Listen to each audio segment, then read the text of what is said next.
A woman hugs her son in 1931, but zooming in on the boy's face, something feels off. Dr. Margaret Chen adjusted her reading glasses as she carefully examined the old photograph that had arrived at the Smithsonian's archives that morning. The black and white image, dated 1931, showed a tender moment. A woman in a simple cotton dress embracing a young boy of perhaps 8 years old. They stood in front of what appeared to be a modest farmhouse somewhere in rural Kansas, based on the flat horizon and wooden fence visible in the background. Just another Depression-era family photo, Margaret murmured to herself, noting the woman's worn shoes and the boy's patched clothing that told the story of those difficult times. The photograph had been donated by the estate of Eleanor Hartwell, along with dozens of other family memorabilia from the early 20th century. But as Margaret reached for her magnifying glass to examine the photograph's condition for archival purposes, something made her pause. The woman's face showed genuine maternal love, her arms wrapped protectively around the child. Her expression was soft, caring, exactly what you'd expect from a mother holding her son. The boy, however, was different. Margaret leaned closer, her breath catching slightly. While the woman gazed down at the child with unmistakable affection, the boy's eyes seemed to stare straight ahead with an intensity that felt unsettling for someone so young. His small hands, which should have been relaxed in his mother's embrace, appeared rigid at his sides. "That's odd," she whispered, adjusting the desk lamp to get better lighting on the photograph. The more she studied the boy's face, the more uncomfortable she became. There was something in his expression, not the innocent wonder of childhood, but something else entirely. Something that seemed far too mature, too calculated for an 8-year-old child in 1931. Margaret made a note in her research log. Unusual family photograph. Recommend further investigation into the Hartwell family history. She had no way of knowing that this single photograph would unravel a mystery that had remained hidden for over 90 years, changing everything she thought she knew about the power of a mother's love and the secrets that families keep buried in plain sight. 3 days later, Margaret found herself driving through the winding roads of Lancaster County, Pennsylvania, toward the sprawling Victorian house that had belonged to Eleanor Hartwell. The elderly woman had passed away at 97, leaving behind a meticulously organized estate and a reputation in the small town of Millfield as someone who had lived quietly but purposefully. Eleanor's great-niece, Sarah Morrison, met Margaret at the front door. Sarah was a woman in her 40s with kind eyes and graying brown hair pulled back in a practical ponytail. She worked as a librarian in Philadelphia, but had taken time off to handle her great-aunt's affairs. "I'm so glad someone from the Smithsonian is interested in Aunt Eleanor's collection," Sarah said, as she led Margaret through rooms filled with carefully preserved furniture and photographs. She was passionate about family history, though she was always quite private about certain aspects of our family's past. The house felt like stepping back in time. Hardwood floors creaked under their feet as they walked past walls lined with family portraits spanning several generations. Margaret noticed that many of the photographs were professionally mounted and labeled with Eleanor's neat handwriting. She never married or had children of her own, Sarah explained, but she devoted her life to preserving our family's story. She used to say that photographs were windows into souls, that they revealed truths that people might prefer to keep hidden. They reached Eleanor's study, a cozy room with floor-to-ceiling bookshelves and a large oak desk covered with magnifying glasses, photo albums, and research notes. Sarah picked up a leather-bound journal from the desk. "This might interest you," she said, handing it to Margaret. "Aunt Eleanor's research notes about the 1931 photograph you mentioned on the phone. She spent years trying to understand that particular image." Margaret opened the journal carefully. Eleanor's handwriting filled the pages with dates, observations, and questions. One entry immediately caught her attention. "The boy in mother's arms. Why do his eyes hold such darkness? What did he know that we never understood? The truth about Thomas must be somewhere in these photographs." Thomas. Margaret looked up at Sarah. "Who was Thomas?" Sarah's expression grew troubled. "That's just it. We are not entirely sure." Sarah poured 2 cups of coffee from an old percolator in Eleanor's kitchen, while Margaret spread several photographs across the wooden table. The afternoon sun streamed through lace curtains, casting intricate shadows across the images. "What I'm about to tell you might sound strange," Sarah began, settling into her chair. "Growing up, I heard whispered conversations among the older family members about a boy named Thomas who lived with my great-grandmother Ruth Hartwell in the early 1930s. But the stories never quite matched up." She pointed to the 1931 photograph that had started Margaret's investigation. Some relatives insisted this was Ruth's son, Thomas, who died young of influenza. Others claimed he wasn't her biological son at all, but a child she was caring for temporarily. A few family members even suggested that Thomas never existed, that the photograph showed a different child entirely. Margaret studied the image again, noting the boy's peculiar expression. What did Eleanor believe? That's what makes this so intriguing, Sarah replied, pulling out another photograph from a manila envelope. Aunt Eleanor found this last year while going through some papers in the attic. The second photograph, also from 1931, but taken several months later based on the seasonal clothing, showed the same woman, Ruth Hartwell, standing alone in front of the farmhouse. She appeared tired, almost haunted, her hands clasped tightly in front of her. Most notably, there was no sign of the boy. "Look at the back," Sarah urged. Margaret carefully turned the photograph over. In faded ink, someone had written, "After Thomas left us, may God forgive what we allowed to happen." Margaret felt a chill run down her spine. "Left? But your family members said he died of influenza." "Exactly," Sarah said grimly. "That's when Aunt Eleanor realized that our family had been keeping secrets for nearly a century. She became obsessed with finding out the truth about Thomas, who he really was, where he came from, and most importantly, what happened to him." Margaret pulled out her notebook. "Did Eleanor discover anything else?" Sarah hesitated before reaching for a third photograph. She found this hidden behind the frame of an old mirror in the attic. It's dated 2 weeks before the first photograph was taken. This image showed Ruth Hartwell with a completely different boy, one with lighter hair and a genuine smile. The resemblance between Ruth and this second child was unmistakable. "This," Sarah said quietly, "was Ruth's actual son, James. He died of pneumonia in early 1931, just days after this photograph was taken." Margaret returned to Washington, D.C. with copies of all 3 photographs and Eleanor's research notes, her mind racing with questions. The next morning, she reached out to Dr. James Patterson, a colleague who specialized in photographic authentication and historical document analysis. "I need you to examine these images very carefully," she told James, as they met in his laboratory at Georgetown University. "I want to know everything: the paper, the chemicals used in developing, any signs of tampering or manipulation." James was a meticulous researcher in his mid-50s who had helped solve several historical mysteries through his detailed analysis of photographs and documents. He placed the first photograph under a high-powered digital microscope connected to a computer monitor. "Interesting," he murmured after several minutes of examination. "The photograph is definitely authentic. The paper and chemical composition are consistent with 1931 photography techniques. But there's something unusual about the image quality." Margaret leaned closer to look at the monitor. "What do you mean? See this area around the boy's face?" James pointed to the screen where the image was magnified several times. "The grain structure is slightly different. It's subtle, but it suggests that this portion of the photograph may have been subject to some kind of additional processing or exposure." He switched to the second photograph, Ruth standing alone. "This image shows no such irregularities. It's a straightforward photograph taken with standard equipment of the era." But when James examined the third photograph, Ruth with her biological son James, he made a discovery that changed everything. "Margaret, you need to see this," he said, his voice filled with excitement. He had overlaid the 2 images on his computer screen, adjusting for slight differences in positioning and lighting. "Look at the background elements, the fence posts, the shadows, the positioning of the farmhouse." Margaret stared at the screen. The backgrounds were nearly identical, suggesting the photographs had been taken from almost exactly the same spot. "But more importantly," James continued, "look at this." He zoomed in on Ruth's dress in both photographs. "See this small tear in the fabric near her left shoulder? It's visible in both images. And here, this scuff mark on her shoe." These photographs were taken much closer together in time than the dates suggest. Margaret felt her heart racing. "What are you saying?" "I'm saying that based on the physical evidence, Ruth's clothing, the lighting conditions, even the way her hair is arranged, these photographs were likely taken on the same day, possibly within hours of each other."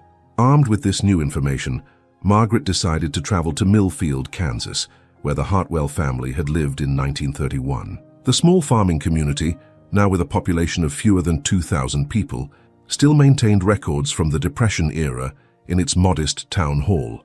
Mary Kowalski, the town clerk, was a woman in her 70s who had lived in Millfield her entire life. Her grandfather had been the town's doctor during the 1930s, and she possessed an encyclopedic knowledge of local families and their histories. Ruth Hartwell, Mary said thoughtfully as she pulled out several dusty record books. Oh yes, I remember the stories about her. My grandfather delivered her son James in 1923. Sweet boy, but sickly from birth, died of pneumonia in the winter of 1931, broke poor Ruth's heart. Margaret showed Mary the photographs.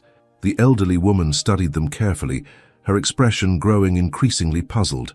This is definitely Ruth, she said, pointing to the woman in the images. And this boy, she indicated the photograph of Ruth with James, looks just like the Hartwell family. James had that same sandy hair and gentle expression as his father.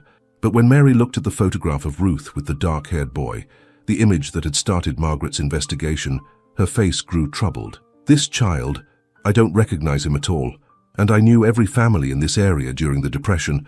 We all looked out for each other's children. She paused, studying the boy's face more intently. There's something about his eyes that's quite unsettling, almost like he's much older than he appears. Mary walked to a filing cabinet and retrieved a folder marked 1931 Birth and Death Records. James Hartwell died on February 15th, 1931, she confirmed, running her finger down a handwritten list. But here's what's strange. There's no record of any other child living with Ruth that year. No adoption papers, no temporary custody arrangements, nothing. She looked up at Margaret with concern. According to our official records, after James died, Ruth Hartwell lived alone on that farm until she moved to Pennsylvania in late 1931. Yet you're showing me photographs that suggest otherwise. Margaret felt a chill. Is there anyone else in town who might remember those days? Mary thought for a moment. Frank Morrison. He's 94 now and lives at the assisted living facility. His family owned the farm next to the Hartwells. If anyone would remember a strange boy living with Ruth, it would be Frank. The Millfield Assisted Living Center was a modest, well-maintained facility on the outskirts of town.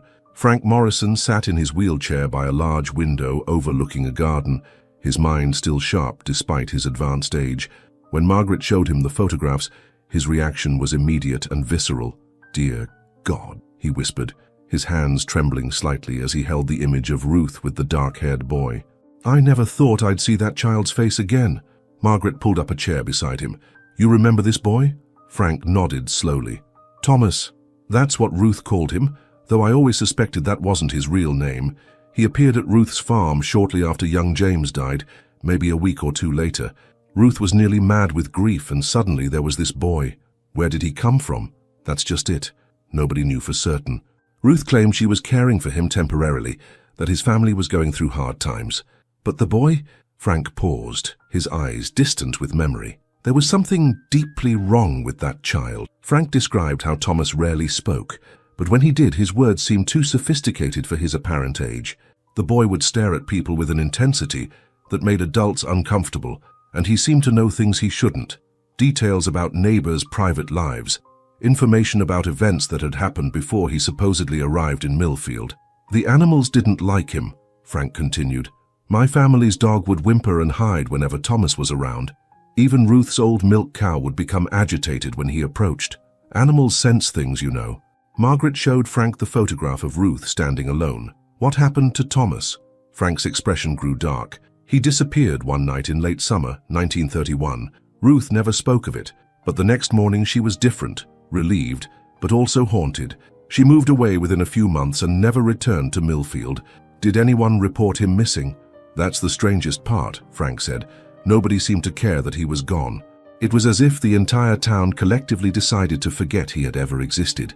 Even Ruth acted as though he had never been there at all." Frank leaned forward, his voice barely above a whisper.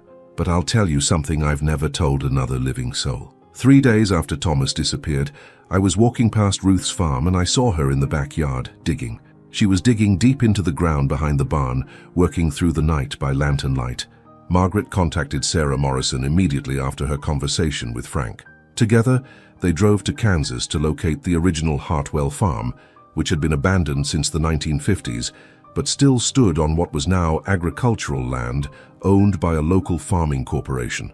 The current landowner, Robert Jensen, was a practical man in his 60s who had grown up hearing stories about the cursed Hartwell place. He readily gave them permission to explore the property, even providing them with ground-penetrating radar equipment he used for checking irrigation lines. The farmhouse was in ruins. Its roof had collapsed years ago, and weather had worn away much of the wooden siding, but the stone foundation remained intact, and the old barn Frank had mentioned still stood, though its red paint had long since faded to a rusty brown. Margaret and Sarah spent the morning walking the property, trying to match the photographs with the current landscape. Despite decades of neglect, they were able to identify the exact spot where Ruth had posed with both boys, a slight rise in the ground that provided a clear view of the house. Frank said Ruth was digging behind the barn, Margaret reminded Sarah as they approached the weathered structure. The area behind the barn was overgrown with tall grass and weeds, but the ground-penetrating radar would be able to detect any disturbances in the soil. Robert Jensen arrived with his equipment around noon. The radar unit looked like a large lawnmower with a display screen that showed underground features. As he slowly moved the device across the area behind the barn, Margaret and Sarah watched the screen intently. "There," Robert said suddenly, stopping the machine. "Something's definitely buried here. Looks like it's about 4 feet down, roughly rectangular shape." Margaret felt her heart racing. "How big?" Robert studied the screen. "About the size of a large suitcase, or—" He paused, looking uncomfortable. "Well, it could be a small casket." Sarah gripped Margaret's arm. "You don't think—" "There's only one way to find out," Margaret replied grimly. "We need to call the local sheriff's department. If there's any possibility that human remains are buried here, this needs to be handled properly." As they waited for the authorities to arrive, Margaret couldn't shake the feeling that they were about to uncover a truth that the Hartwell family, and perhaps the entire town of Millfield, had been trying to forget for 90 years. The wind picked up across the abandoned farm, whistling through the broken windows of the farmhouse and rustling the tall grass. In that sound, Margaret almost imagined she could hear the echo of a child's voice, not the innocent laughter of a young boy, but something far more unsettling. Sheriff David Martinez arrived within an hour, accompanied by the county coroner and a forensic team from the state police. As a veteran law enforcement officer, Martinez had seen his share of unusual cases, but the possibility of investigating a 90-year-old potential crime scene was unprecedented in his experience. "We need to be extremely careful here," Dr. Linda Chen, the forensic anthropologist, explained as her team prepared their equipment. "If there are human remains, they'll be fragile after all this time. And if this is somehow connected to a crime, we need to preserve any evidence that might still exist." The excavation began slowly, with the team removing layers of soil by hand once they reached the depth indicated by the ground-penetrating radar. Margaret and Sarah watched from a distance, both nervous and fascinated by the methodical process. After 2 hours of careful digging, one of the forensic technicians called out, "I've got something." Dr. Chen knelt beside the excavation site and used a soft brush to carefully clear dirt from what appeared to be a corner of something wooden. As more soil was removed, the outline of a small handmade wooden box became visible, roughly the size of a child's coffin, but clearly constructed by amateur hands. "This wasn't made by a professional carpenter," Dr. Chen observed, noting the uneven joints and crude construction. "Someone built this quickly, probably under stressful circumstances." Sheriff Martinez documented everything with photographs as the box was carefully lifted from the ground. It was secured with a simple latch, weathered but still intact after decades underground. "Before we open this, I want everyone to understand the gravity of what we might find," the sheriff announced. "If these are human remains, we're potentially looking at evidence of a crime that occurred in 1931. Everything must be handled according to proper forensic protocols." Dr. Chen carefully opened the latch.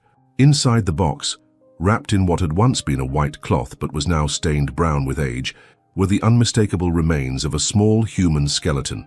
But as she gently moved the cloth aside, her expression changed from professional concentration to confusion. "This is unusual," she said, looking up at the gathered group. "These bones show evidence of abnormal development. The skull structure suggests this individual was much older than the size would indicate, possibly an adult with severe developmental abnormalities, or—" She paused, studying the remains more carefully with a magnifying glass. "Or what?" Sheriff Martinez asked. "I've never seen anything quite like this. The bone density and structure suggest someone who was chronologically much older than their physical size would indicate. And look at this." Dr. Chen pointed to the skull. Even Margaret and Sarah could see that the dental structure was completely wrong for a child. The teeth were adult teeth, but in a skull that appeared to belong to someone much younger. While the forensic team continued their analysis of the remains, Margaret received a call from James Patterson back at Georgetown University. His investigation into the photographs had yielded a breakthrough that shed new light on their discovery. "Margaret, I've been researching historical medical conditions that might explain what you've found," James said over the phone. "Based on your description of the skeletal remains, I think we might be dealing with a case of progeria, or a similar premature aging syndrome." Margaret was unfamiliar with the condition. James explained that progeria was an extremely rare genetic disorder that caused rapid aging in children, typically resulting in the physical appearance of an elderly person in a child's body. In 1931, medical understanding of such conditions was virtually non-existent. "But here's what's really interesting," James continued. "I found records of a medical case study from 1930 involving a child named Timothy Walsh, who disappeared from a state facility in Nebraska. The boy suffered from an advanced form of progeria and displayed behavioral abnormalities that made him difficult to manage in institutional settings." Margaret felt pieces of the puzzle beginning to fit together. What kind of behavioral abnormalities? According to the medical records, Timothy appeared to possess the mental capacity and emotional complexity of an adult trapped in a child's deteriorating body. The combination of his physical appearance and advanced psychological development made him profoundly disturbing to those around him. He was described as manipulative, calculating, and capable of understanding and exploiting adult emotions in ways that seemed supernatural to people in the 1930s. The implications were staggering. Margaret realized that what Ruth Hartwell had experienced wasn't supernatural at all, but a tragic encounter with a child suffering from an extremely rare medical condition that wouldn't be properly understood for decades. "James, can you send me copies of those medical records? I think Timothy Walsh and the boy known as Thomas might be the same person." After hanging up, Margaret shared this information with Sarah. The revelation reframed everything they had discovered. Ruth Hartwell hadn't been dealing with something supernatural, but with a profoundly ill child whose condition made him appear otherworldly to people in 1931. "So Thomas, or Timothy, died of his condition while staying with Ruth?" Sarah asked. "It seems likely," Margaret replied. "Ruth was probably caring for him out of compassion, but when he died, she panicked. In 1931, people didn't understand progeria. If authorities had found his body, they might have suspected Ruth of harming him, or worse, thought something supernatural had occurred." Margaret paused, looking at the excavation site where the forensic team was still working. Ruth buried him in secret to protect herself, but also to give him the dignity of a proper burial that he probably never would have received otherwise. 3 weeks later, Margaret stood in Eleanor Hartwell's study with Sarah, having spent days piecing together the complete story from medical records, town documents, and Eleanor's meticulous research notes. The mystery that had begun with a single unsettling photograph had revealed a deeply human story of compassion, tragedy, and the lengths one woman went to protect both herself and a suffering child. The forensic analysis had confirmed their theory. The remains belonged to a child approximately 10 years old chronologically, but with the bone development and dental structure of someone much older. DNA testing, while limited given the age of the remains, had been compared with samples from the Walsh family in Nebraska, strongly suggesting that Thomas was indeed Timothy Walsh. "Eleanor suspected the truth," Sarah said, reading from her great-aunt's final research notes. "Look at this entry from last year. Ruth saved that poor boy from a lifetime of institutional horror. When his suffering ended, she gave him the burial he deserved, even at great personal risk to herself." Margaret had arranged for Timothy Walsh to be reburied in the Millfield Cemetery with a proper headstone. The inscription, approved by both the Walsh descendants in Nebraska and the Hartwell family, read simply, "Timothy Walsh, 1920-1931. A child who knew too much suffering, finally at peace." The 1931 photograph now made perfect sense. Ruth's maternal love was genuine. She had been caring for a desperately ill child who had nowhere else to go. Timothy's unsettling expression wasn't malevolent, but reflected the profound confusion and pain of a child trapped in a rapidly aging body, possessing adult awareness in an impossible situation. Ruth was a hero, Margaret concluded, looking at the photograph one final time.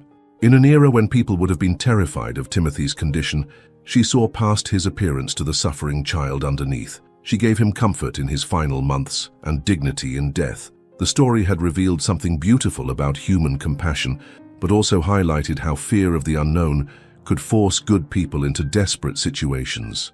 Ruth Hartwell had carried the secret of her kindness for decades, unable to speak about the act of mercy that had defined her life. Margaret carefully placed the photograph in an archival preservation sleeve.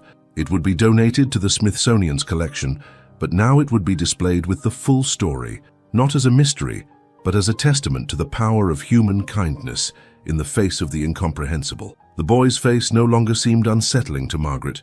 Instead, she saw what Ruth had seen, a child who needed love, care, and ultimately, the dignity of being remembered not for his strange appearance, but for the compassion he inspired in others. In the end, the photograph had revealed its truth. Sometimes what feels off is simply something we don't yet understand, and sometimes the most beautiful stories are hidden behind the most troubling images.